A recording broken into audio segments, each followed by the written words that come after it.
එවුත් ගානවා ආයෙ නිදියන්නම ගානවා මේ පාර. මගේ යාළුවෙක් ඉන්නවා මේ අර වපුරපු දේවල් තමයි ලැබෙන්නේ කියලා අන්න එයාගේ තියෙන ටොක් එකක්. ඒක තමයි මටත් කියන්න තියෙන්නේ. ඒක නිසා පරිස්සමෙන් වපුරන්න. අවසාන වශයෙන් කියන්න තියෙන්නේ මේ කොටිම මේ ප්‍රතිඵල කතාවේ මම කාටවත් පහර ගන්න නැති වෙන්නේ. ඒක එවුත් ගානවා ආයෙ නිදියන්නම ගානවා මේ පාර. අන්තිමට ඔන්න බොහොම ආදරෙන් මතක් කරනවා තමන්ගේ ප්‍රතිඵල ටික තමන්ගේ ළමයින්ට කියලා තමන්ගේ ළමයින්ව සන්තෝෂෙන් තියාගෙන අනිත් මිනිස්සුත් එක්ක ගැටෙන්න යන්න නැතුව පාඩුවේ තමන්ගේ ගමන යන්න කියලා මම ආදරෙන් ඉල්ලනවා. රණ්ඩු වෙන්න යන එකෙන් ඔයාලා තමයි පාඩු ගොඩක් වෙලා ළමයි මගේ පැත්ත ගන්න. ඒ කියන්නේ අර මම විසින් අවුරුදු ගාණක් තිස්සේ සත්‍යවාදීව කරගෙන ආපු දේවල් ටිකක් තියෙනවා.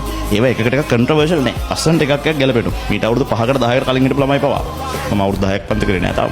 ඒ ළමයි පවා තාමත් අර මුල් දවසේ හිටපු මාව තමයි දකින්නේ. මැද්දෙන් නිකන් මම කතා වෙනස් කරපු අවස්ථාවල්. මගේ ප්‍රතිපත්ති පවල් දීපු අවස්ථාවල්. එහෙම මගේ ජීවිතේ නෑ. ඒක නිසා ඒ ළමයි ඔක්කොම මාව නියෝජනය කරනවා. ටිකක් විතර මාත් එක්ක දැන් ගැටෙන්න අමාරුයි ඔයාලට. ඒක නිසා ආදරෙන් කියන්නේ රණ්ඩු වෙන්න එන්න එපා. මං තනියෙන් කලින් ඔයාලත් එක්ක රණ්ඩු වෙන්නේ නෑ කොහොමද. මං ඔයාලට මොකුත් කියන්නේ නෑ. ඔයාලා පන්ති කරලා යන්න පාඩුයි. මං කරදර කරන්නේ නෑ. ඔයා මට කරදර කරන්න යන්නත් එපා.